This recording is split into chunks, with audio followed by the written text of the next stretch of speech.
In 1945, the U.S. Army arrested 162 of its own officers in a single night. Their crime? Walking through the front door of an officers' club on their own base. They were charged with mutiny and faced the death penalty. April 5, 1945. Freeman Army Airfield. 3 black officers walked through the front door of the officers' club. First Lieutenant Joseph Rogers, a white officer with a holstered .45 caliber pistol, blocked their path.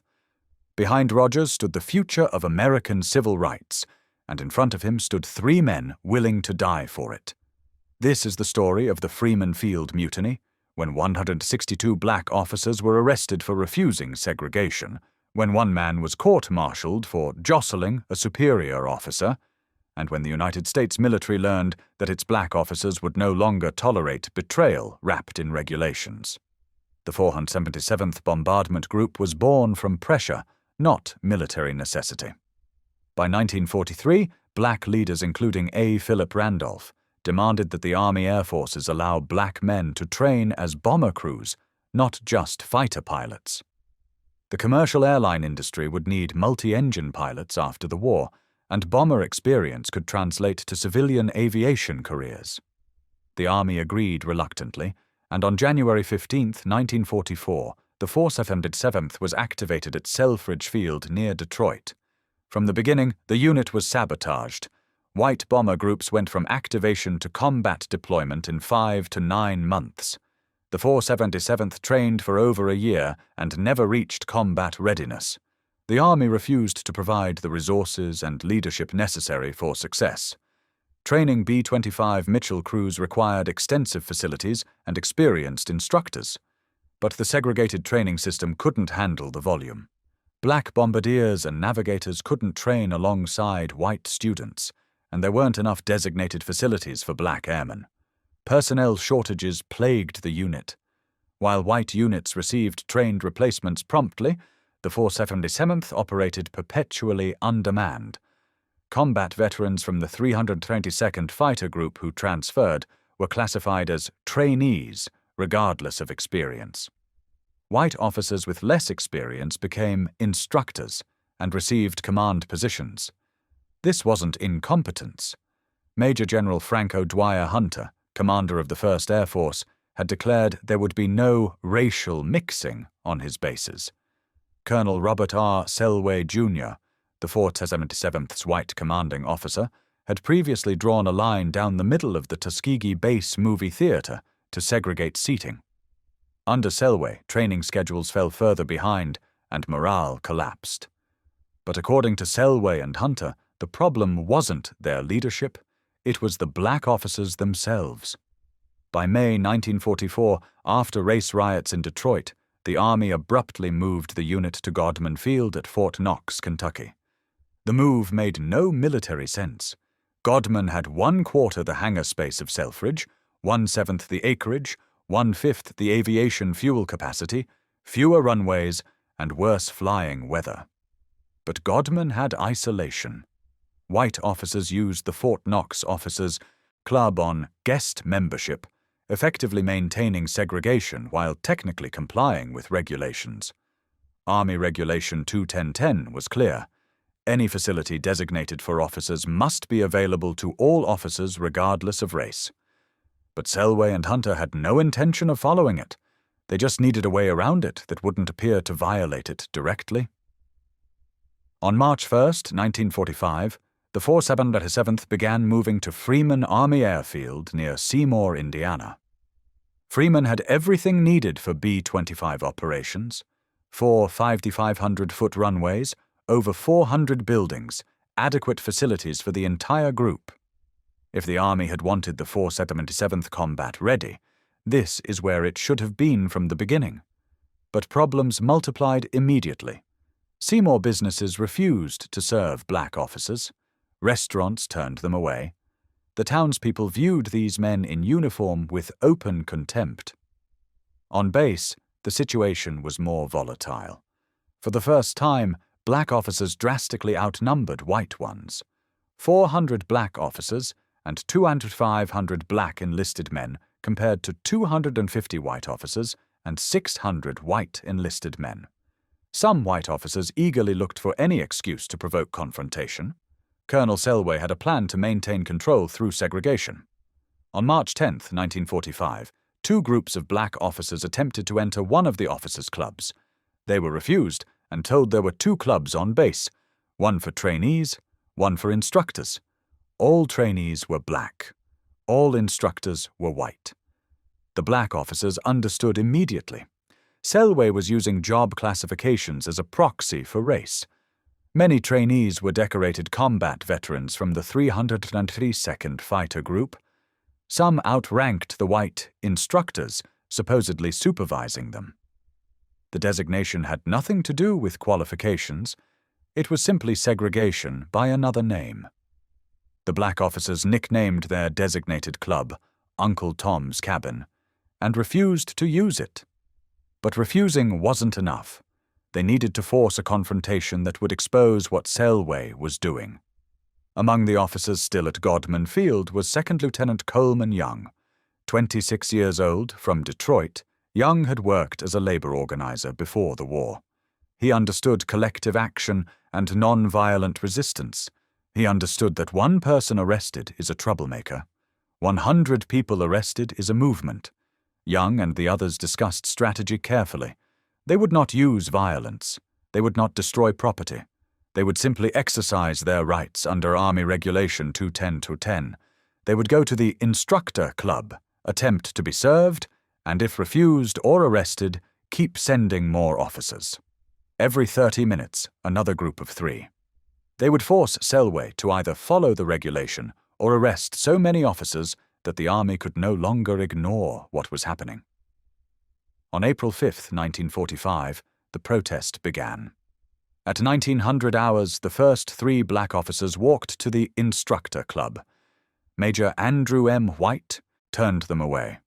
But they kept coming. Every 30 minutes, another group of 3.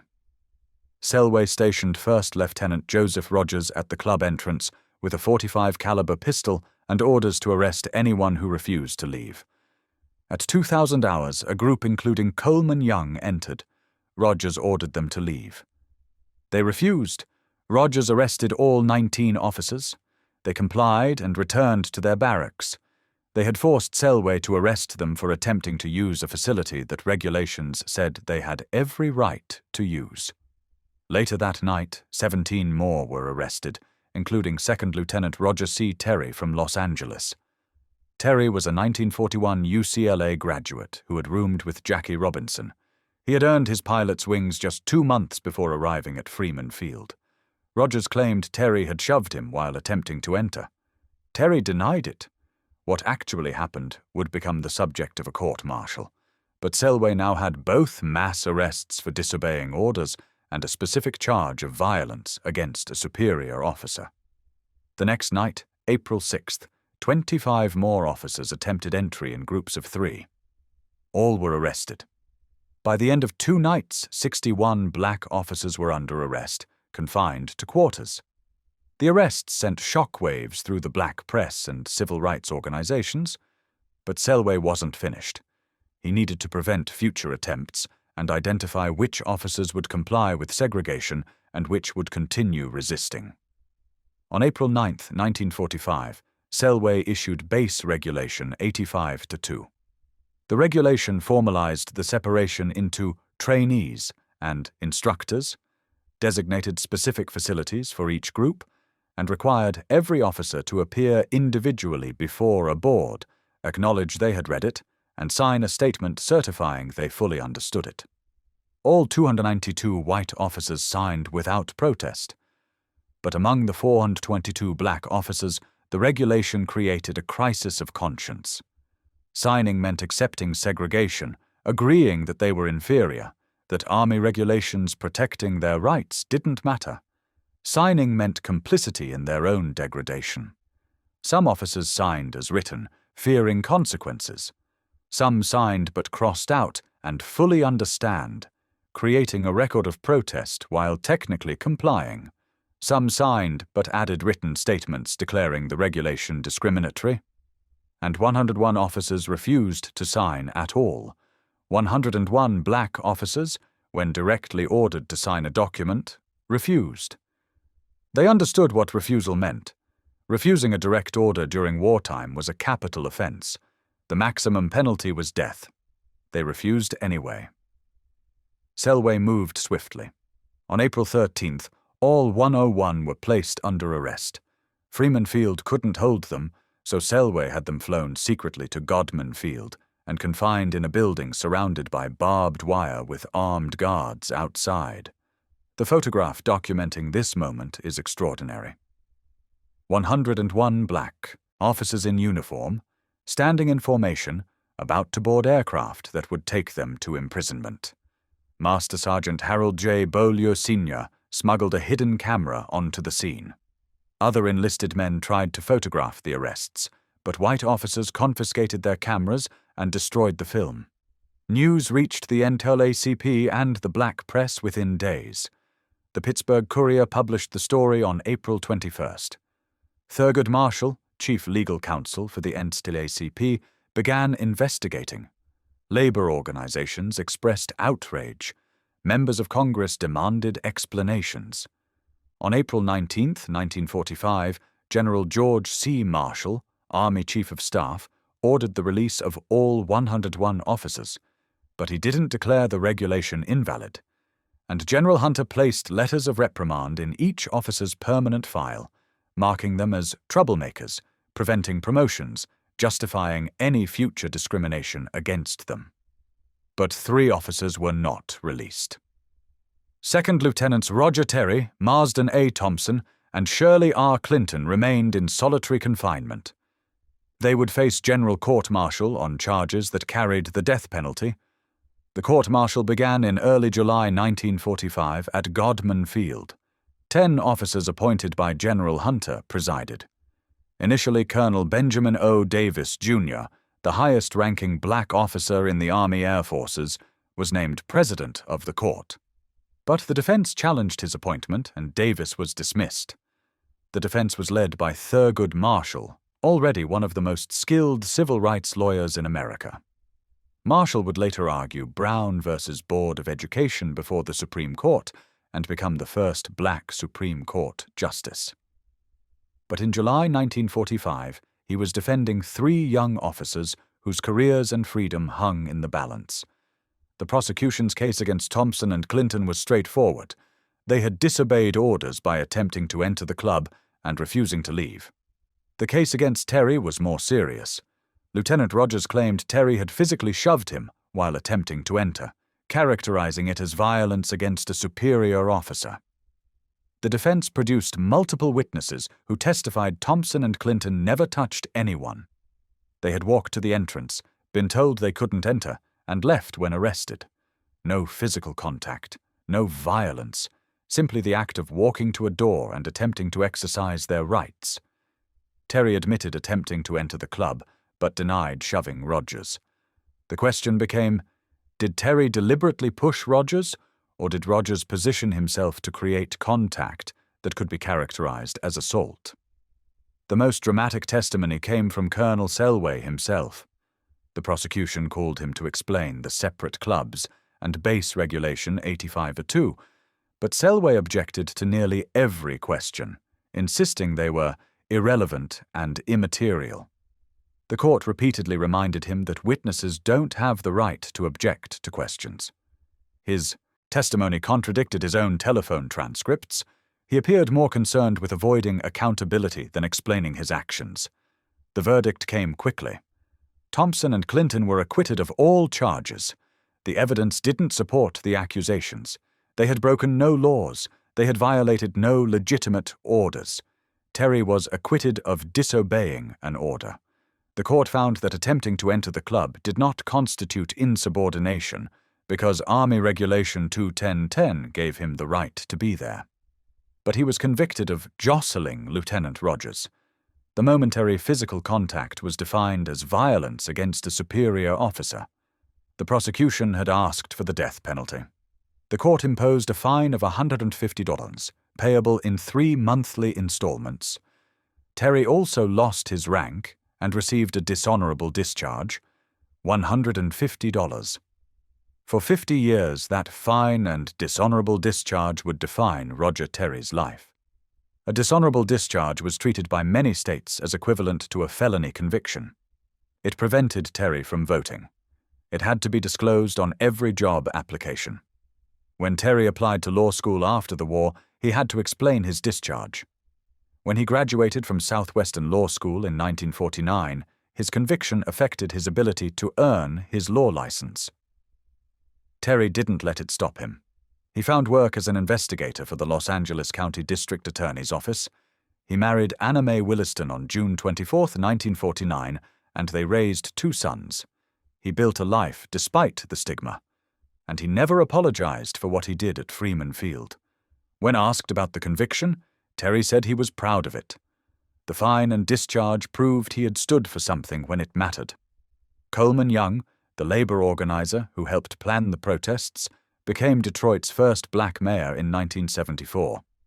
He served 5 terms, 20 years in office, and became one of the most influential political figures in Detroit's history. When reporters asked about his time in the Army Air Forces, Young spoke proudly of the Freeman Field Mutiny. He had learned that organized collective action could force institutions to change. But what happened to the 477th? The immediate result was more segregation, not less. As punishment, the War Department ordered the unit back to Godman Field. 2 of its 4 bomber squadrons were inactivated.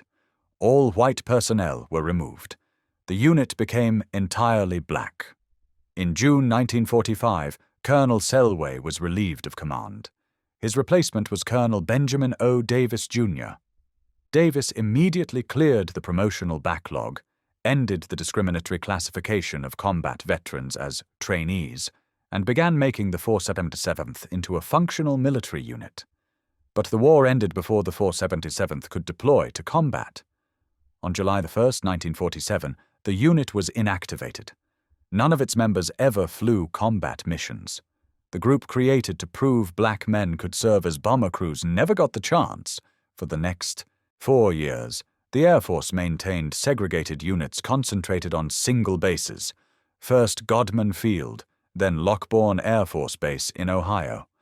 Segregation was total, but the Freeman Field Mutiny had planted seeds.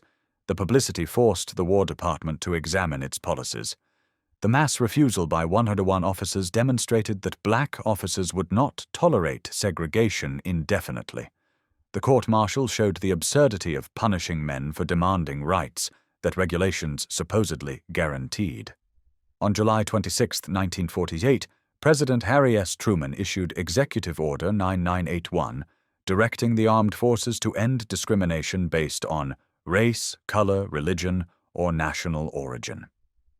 The order didn't mention Freeman Field specifically, but the events there, along with similar protests at other bases, had made continued segregation untenable. Implementation was slow. The Air Force began integrating before the other services, but full integration took years. In 1949, the all-black units at Lockbourne were finally inactivated. The personnel were transferred to previously all-white units. But for 50 years, the officers arrested at Freeman Field carried those letters of reprimand in their files. The Army had released them, but hadn't exonerated them. In the 1990s, surviving members of the 477th began requesting that the Air Force remove the letters and set aside Terry's conviction. They argued that history had proven them right. On August 2, 1995, exactly 50 years after the end of World War II, the Air Force officially acted. Assistant Secretary of the Air Force, Rodney Coleman, removed the letters of reprimand from the files of the 15 officers whose requests had been processed. And Roger Terry received a full pardon from President Bill Clinton. The conviction was expunged. His rank was restored. The $150 fine was refunded with 50 years of interest. The dishonorable discharge was removed and replaced with an honorable discharge. Terry was 73 years old when his name was finally cleared. He had lived most of his life carrying the stigma. When reporters asked how it felt to be pardoned, he said, "It told me that after 50 years, after 70 years, after 100 years, if you're right, you can be vindicated because we're a nation of laws."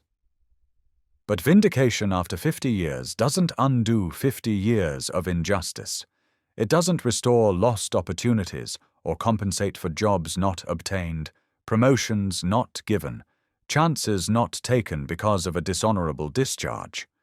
It simply acknowledges, decades too late, that the system was wrong. In 2007, President George W. Bush awarded the Congressional Gold Medal to the Tuskegee Airmen. Terry was part of the group honored. The medal recognized both their combat achievements and their fight against discrimination. Roger Terry died on June 11, 2009, at the age of 87. His obituaries led with Freeman Field.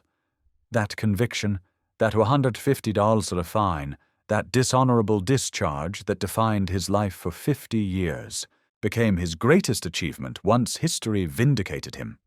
Coleman Young died on November 29, 1997, still recognized as one of Detroit's most influential political figures. His role in the Freeman Field Mutiny was mentioned in every profile, every obituary, every retrospective on his career. On October 1, 2007, the 477th Bombardment Group was officially reactivated as the 477th Fighter Group. The new unit flies F-22 Raptors at Joint Base Elmendorf-Richardson in Alaska. The current members know their unit's history. They know about Freeman Field. They know the 477th fought battles that mattered just as much as combat. Today, Freeman Army Airfield is Freeman Municipal Airport. The officers' clubs where black officers were arrested no longer exist.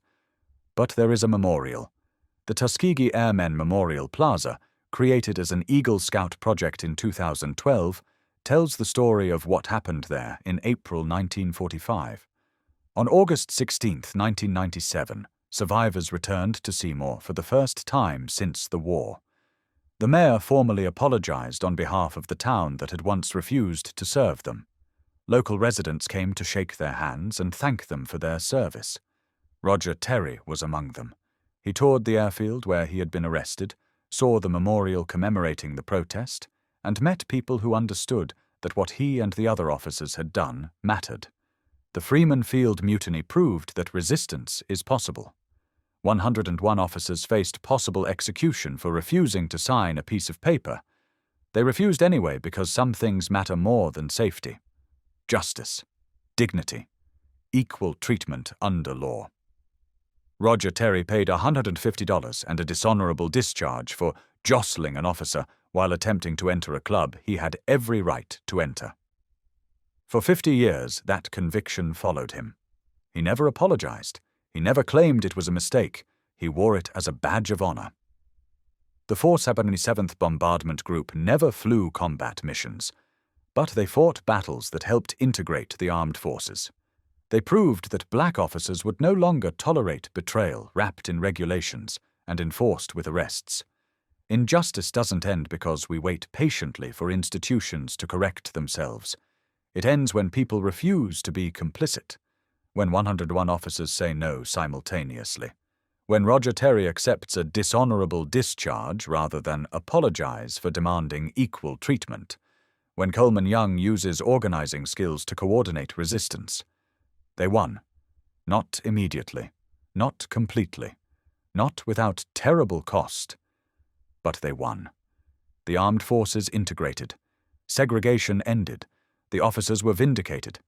And 50 years later, when the Air Force finally admitted they were right all along, the truth emerged. But it would have mattered more if justice hadn't taken 50 years. It would have mattered more if Roger Terry hadn't spent decades explaining his dishonorable discharge. Still, their legacy remains. 101 officers said no, one was convicted, all were eventually vindicated, and the military learned that black officers would no longer accept betrayal disguised as regulations.